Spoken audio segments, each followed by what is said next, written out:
Here are the top stories on the hour. 39 killed after Typhoon Doksuri hit the Philippines and lashed China.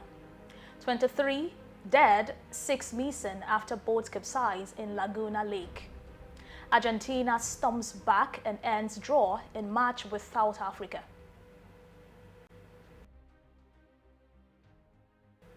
Welcome to the World News on VOP TV. I am Joy Adesowa Iromoseli. We begin the world news with natural disaster Typhoon Doksuri making landfall in China's southeastern coast after the storm battered parts of the Philippines and killed at least 39 people, including dozens on an overcrowded boat that capsized in strong wind. The National Meteorological Center stated that the typhoon slammed into the coastal county of Xinjiang in Fujian province at 9:50 a.m. local time. Most of the country's southeastern provinces can expect heavy rains through most on Friday, with rainfall projected to reach up to 27 centimeters in some parts of the region. Nearby Taiwan is still facing heavy rains from the storm. However, the island's weather agency removed its highest rainfall warning on Friday morning. Doksuri lashed through the Philippines' most populous island of Luzon earlier in the week, with the north of the archipelago most heavily affected by the powerful storm. Meanwhile, a small passenger boat has capsized in a lake near the Philippine capital, killing 23 people on board and leaving 6 missing. Rescuers stated that the incident occurred in the early afternoon on Thursday at local time. The accident happened at Laguna Lake near Manila hours after Typhoon Doksuri had swept out the northern Philippines. A resident who watched the rescue effort of the municipality of Binangonan stated that some survivors begged to rescue those underneath the boat. The resident stated that the accident took place following a sudden gust of wind, big waves, and rain, with locals initially too afraid to assist, fearing they would be dragged down as well. Rescuers retrieved 23 bodies from the water and there were 40 survivors. Also, 6 people remained missing, with the search set to resume on Friday. Let's move over to Korea, where Chinese and Russian officials stood shoulder to shoulder in Kim Jong-un as they reviewed North Korea's latest nuclear-capable missiles and new attack drones at a military parade in Pyongyang on Friday. The widely anticipated parade in the capital on Thursday night commemorated the 70th anniversary of the end of the Korean War, celebrated in North Korea's as Victory Day. Russian Defense Minister Sergei Shoigu's visit was the first by Moscow's top defense official since the 1999 breakup of the Soviet Union, while China's visitors were the country's first delegation since the COVID-19 pandemic began. Their appearance at the event, with the North's nuclear missiles banned by the United Nations Security Council with Chinese and Russian support, marked a contrast with previous years, when Beijing and Moscow sought to distance themselves from their neighbors' nuclear weapons and ballistic missile developments. Kim, Shoigu, and Chinese Communist Party member Lee talked, laughed, and saluted as North Korean troops marched and weapons rolled below. The parade included North Korea's latest Hwasong-17 and Hwasong-18 intercontinental ballistic missiles, which are believed to have the range to strike targets anywhere in the United States. The event also featured a flyover by new attack and spy drones.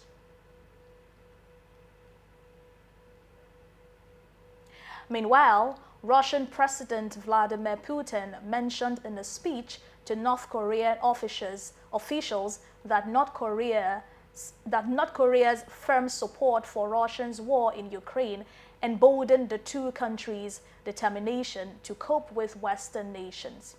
Putin did not go into details of the nature of Pyongyang's support in what he called Russia's special military operation, but U.S. officials stated last year that North Korea was selling millions of rockets and artillery shells to Russia for use on the battlefield in Ukraine. The Russian leader's remark on its invasion of Ukraine were contained within a message of congratulations to North Korea on the 70th anniversary of the Korean War armistice, known as Victory Day in the North, even though the grueling conflict ended in stalemate and the peninsula divided. Putin specifically cited Soviet pilots whom he claimed carried out tens of thousands of combat fights for contributing to annihilating the enemy.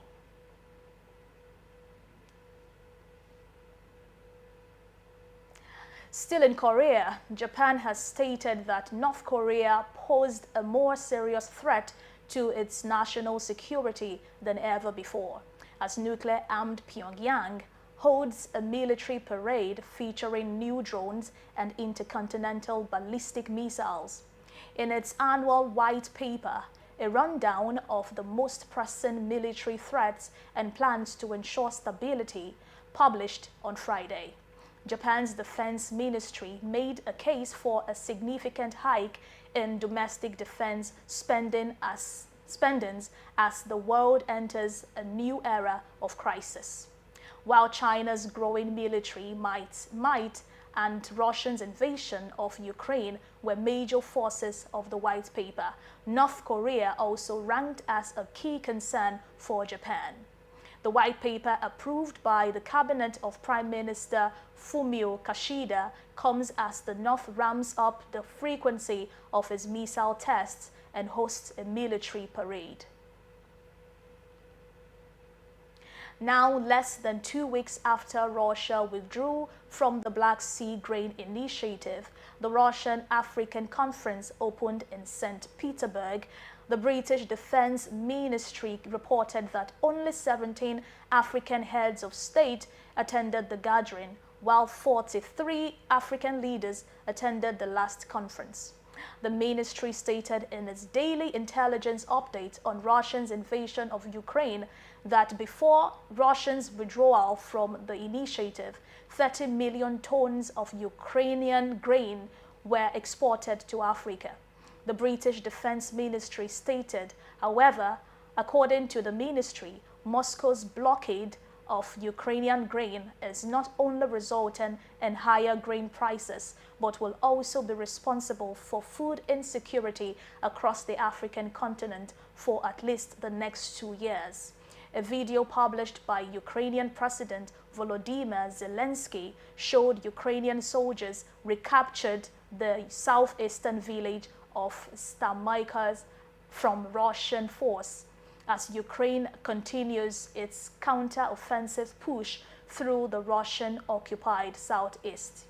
Ukrainian Deputy Defense Minister Hanna Maliar declared Staromayorsk liberated, saying the defenders are now continuing to clear the settlement. Staromayorsk is located in the region of Donetsk, south of the group of small settlements that Ukraine recaptured during the counter-offensive it began in June. Zelensky has recognized that the counter-offensive against Russian forces who hold part of southern and eastern Ukraine have been slower than he wanted, but on Wednesday he lauded very good result from the front. Russian forces have established an expansive network of minefields and trenches in the south to deter the Ukrainian counteroffensive. Meanwhile, fierce fighting has raged in southeastern Ukraine, where a Western official stated that Kiev has launched a major push and Russian President Vladimir Putin stated that hostilities have intensified significantly. Battles in recent weeks have taken place on multiple points along the over 1,000 kilometers from line as Ukraine wages a counteroffensive with Western supplied weapons and Western-trained troops against Russian forces who invaded 17 months ago. Ukrainian President Volodymyr Zelensky congratulated his troops on reclaiming control of a village, while Putin praised Russian troops' heroism in repelling attacks in the southeastern Zaporizhia region. Putin insisted that the Ukrainian troops' push wasn't successful and charged that they suffered heavy casualties. Although it was not possible to independently verify his claim, Putin was in St. Petersburg at a summit of African leaders. Ukrainian troops have made only incremental gains since launching a counteroffensive in early June, and Putin has repeatedly claimed Ukraine has suffered heavy losses without offering evidence. Ukraine has committed thousands of troops in the region in recent days. China's President Xi Jinping met with Georgian Prime Minister Irakli Garibashvili in Chengdu, the capital city of southwest China's Sichuan province. This occurred on Friday as part of his visit to China. Garibashvili arrived in Chengdu on Wednesday to attend the opening ceremony of the 31st summer edition of the FISU World University Games. Now in sports, the 2023 FIFA Women's World Cup continued on Thursday as Argentina fought back from the 2-0 deficit to end a draw against South Africa in a Group G clash at Forsyth Bar Stadium in Dunedin. Argentina and South Africa both entered the match winless in their World Cup history and both faced a potential elimination with a loss. After trailing 2-0 late in the second half, Argentina scored 2 goals in just 5 minutes of action, its first goals of the World Cup, and miraculously came away with a point and kept its hope advancing alive. Finally, on the world news, French Foreign Minister Catherine Colonna told reporters that French President Emmanuel Macron spoke to Nigerian President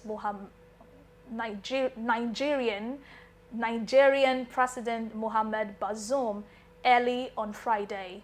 According to Colonna, Macron said Bazoum is reachable and in good health. Leaders of Niger's army have declared that support for Wednesday's overthrow of Bazoum, defying calls from across the globe condemning the takeover for respect of rule of law and the country's democratic order. Abdel Fattah Musa, Commissioner for Political Affairs and Security of the Economic Community of West African States, ECOWAS, told journalists that Bazoum remains the legitimate and legal president and must be reinstated as soon as possible. Musa stated that the head of the state of the region will hold an extraordinary summit, an emergency summit on the situation over the weekend to determine what measures to take to ensure the reinstatement. Patrice Talon, the president of Benin, is heading to Niamey, Niger's capital, in an effort to mediate the crisis. Bazoum's whereabouts remain unclear on Thursday, a day after a group of soldiers from the presidential guard detained him at the presidential palace and later announced his ouster on state television. And that's it on World News on VOP TV. We would like you to subscribe and engage us on YouTube.